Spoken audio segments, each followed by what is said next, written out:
والی سرکار نے اگر واقعی پھونک لگا کے اس لنگڑے کو سیدھا کر دیا ہے تو آغا خان ہاسپٹل میں کیوں نہیں بیٹھ جاتا؟ بھائی تو گڑبڑ کہاں آتی ہے؟ جہاں آپ کو عقیدت ہو. عقیدت اس محبت کو کہتے ہیں جو کسی کی بزرگی کی وجہ سے ہو رہی ہو. یہاں لوگوں کی اصلاح بھی ہوتی ہے اور لوگ اس عقیدت میں گمراہ بھی ہوتے، کیونکہ جب آپ کو کسی سے عقیدت ہو گئی نا تو آپ کے دماغ میں کھوپڑی میں یہ بات آ جاتی ہے کہ اب یہ جو کہے گا صحیح کہے گا. جیسے پھونکوں والی سرکار، لوگوں کو عقیدت ہو گئی نا. اب لوگ یہ نہیں دیکھ رہے کہ پھونکوں والی سرکار نے اگر واقعی پھونک لگا کے اس لنگڑے کو سیدھا کر دیا ہے تو آغا خان ہاسپٹل میں کیوں نہیں بیٹھ جاتا؟ بھائی تو کامن سینس کی بات ہے نا. بھائی اتنے معذور آ رہے ہیں بائکوں سے گرنے والے، آپ ایک سلنڈر میں پھونک بھر کے دے دیں، ہم اسی سلنڈر سے لوگوں کو اسپرے کرتے رہیں گے، ٹانگیں صحیح ہوتی رہیں گی. کیا خیال ہے بھائی؟ لیکن عقیدت انسان کو اندھا کر دیتی ہے. بس لوگوں نے فرض کر لیا پہنچی بھی سرکار ہے یہ، اب پہنچی بھی ہے تو جو مرضی جھوٹ بولتی رہے سرکار، بکواس کرتی رہے، الو بناتی رہے، لوگ نہیں پیچھے ہٹنے والے. وہ آیا تھا نا کہ کوئی عراقی آیا تھا کچھ دن پہلے، وہ پھونکو لگا لگا کے بڑی اس کی تعریف ہے، جی پھونک لگاتا ہے تو یہ ہو جاتا ہے. میں نے کہا 2 نمبر آدمی ہے. کہہ رہے نہیں حضرت آپ کو کیا پتا. تو میں نے کہا بھائی کون سی کرامت کی قسم ہے؟ کرامت کا صدور کبھی کبھار کسی سے ہو جاتا ہے، وہ بھی بزرگ ہو. یہ تو آیا کرامت سینٹر کھولا ہوا ہے اس نے تو پورا، تو کرامت سینٹر کھول لیا اس نے بھائی پورا. تو اتنی کرامتیں تو قرآن میں اہل اللہ کی بیان نہیں ہوئی ہیں. جی ہر ایک کوئی ٹھیک کرتا جا رہا ہے اور جو مسئلہ ہو اس کا حل اس کے پاس موجود ہے.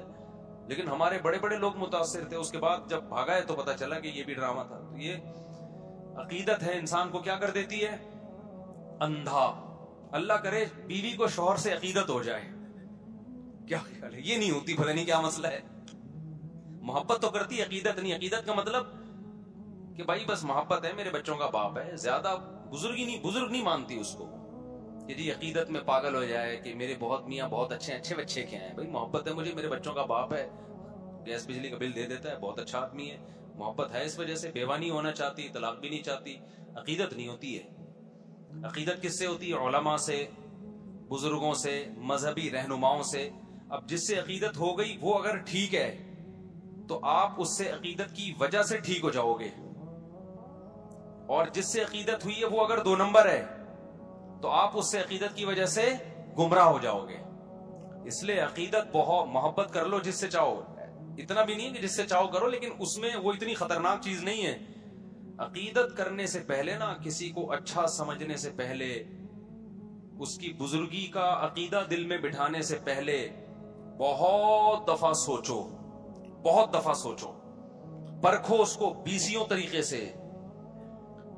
اسی وجہ سے ہم یہ کہتے ہیں کہ کسی کو بزرگ مان لینا، یا بزرگ مان لینے میں تو حرج نہیں ہے، بزرگ بنا لینا کہ اس سے اصلاحی تعلق قائم کر لینا کہ آج سے میرے یہ پیر صاحب ہیں. لوگ کہتے ہیں مرشد پیر بنایا ہوا ہوتا ہے نا.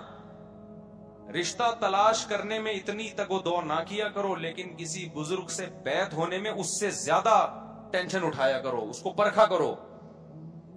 سمجھتے ہو کہ نہیں سمجھتے؟ لوگ بیعت ہوتے ہیں نا، فلاں بزرگ کے ہاتھ پہ بیعت ہو گیا، اس سے اصلاح لے رہا ہوں، یہ بہت مبارک عمل ہے، اس کے بڑے فائدے ہوتے ہیں. لیکن یہ جب مبارک عمل ہے جب جس کے ہاتھ پہ بیعت ہو رہے ہو وہ 2 نمبر آدمی نہ ہو، وہ کیا ہو؟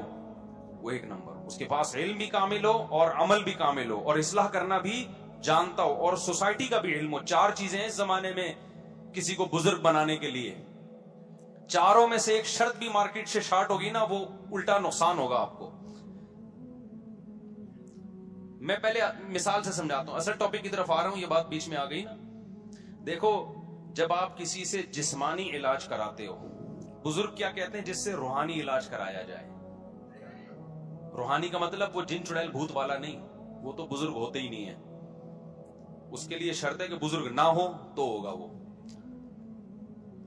روحانی کا مطلب یہ ہے کہ دل سے دنیا کی محبت نکل جائے، نیک اعمال کا شوق پیدا ہو جائے، گناہوں سے نفرت ہو جائے، کبھی گناہ اگر خدا نخواستہ ہو جائے تو توبہ کے بغیر سکون نہ ملے، صدقات و خیرات کا جذبہ پیدا ہو جائے، دولت کی محبت نکل جائے، شہرت کی محبت نکل جائے، دنیا کو مسافر خانہ سمجھنا شروع کر دے، جنت کی لالچ پیدا ہو جائے، جہنم کا خوف پیدا ہو جائے، سستی کاہلی جو عمل میں ہو رہی ہے وہ سستی چستی میں تبدیل ہو جائے. اس عمل کو روحانی علاج اور اصلاح کہا جاتا ہے شریعت کی روشنی میں. انسان کی زندگی کے دو پہلو ہیں، ایک جسمانی اور ایک روحانی. جسمانی ڈاکٹر ڈاکٹر کہلاتے ہیں، روحانی ڈاکٹر بزرگ کہلاتے ہیں. سمجھ میں آ رہی بات کی نہیں آ رہی ہے؟ صحابہ کرام جسمانی علاج حکیم اور طبیب سے کرواتے تھے، روحانی علاج کے لیے اللہ نے کس کو بھیجا؟ محمد صلی اللہ علیہ وسلم کو. کیا مطلب؟ یزکیہم، نبی کا کام ہے ان کا تزکیہ کرنا، ان کو گناہوں سے پاک کرنا، توبہ کروانا، ان سے عقیدہ بھی پاک ہو جائے اور عمل بھی پاک ہو جائے. تو یہ روحانی. تو نبی کے بعد صحابہ روحانی معالج تھے، تابعین کے بعد تابعین، تبع تابعین کے لیے. یہ سلسلہ سینہ بسینہ آج تک چلا رہا ہے. یہ جو 4 سلسلے نا، نقش بندی، قادری، سہراوردی اور چشتی، یہ چاروں سلسلے اسی کی کڑی ہیں. ایک کہ باقاعدہ پھر اہل اللہ نے، اللہ والوں نے اس کو باقاعدہ ایک مرتب کیا، اس کو ایک نظام بنایا. جیسے فقہ پہلے بکھرا ہوا تھا نا، فقی مسائل، لیکن اس بکھرے ہوئے کام کو فقہا نے سمیٹ کے 4 سلسلوں میں بند کر دیا. حنفی، مالکی، شافی، حنبلی، چاروں برحق ہیں.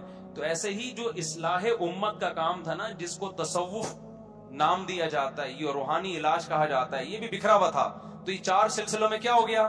بند ہو گیا. چشتی، قادری، سہراوردی اور نقش بندی، اس میں بڑے بڑے بزرگ گزرے. اب جیسے یہ جو 4 سلسلے حنفی، مالکی، شافی، حنبلی، اس میں بڑے بڑے فقہا گزرے لیکن بدعتی بھی گزرے. تو ایسے ہی یہ 4 تصوف کے سلسلے میں بڑے بڑے اللہ والے گزرے، مگر 2 نمبر بھی گزرے. کیونکہ فوراً لوگ مثال دیتے ہیں وہ فلاں 2 نمبر تھا. بھائی 2 نمبر تو ہر طبقے میں ہوتے ہیں نا، اس کا یہ مطلب تھوڑی ہوتا کہ سلسلہ ہی غلط ہو گیا. تو پوری دنیا میں جہاں بھی آپ جائیں گے نا، جتنے بڑے بڑے اللہ والے گزرے، میجورٹی انہی 4 سلسلوں میں سے کسی میں سے تعلق نظر آئے گا آپ کو. تو یہ کس کے لیے؟ روحانی علاج. اب روحانی علاج کا مطلب سمجھ گئے؟ کیونکہ یہ عامل لوگ پھر کیش کراتے ہیں، دیکھو مفتی صاحب بھی روحانی علاج کے قائل ہیں، لہذا آئیے چڑیل ہم سے بھگوائیے. وہ روحانی علاج نہیں.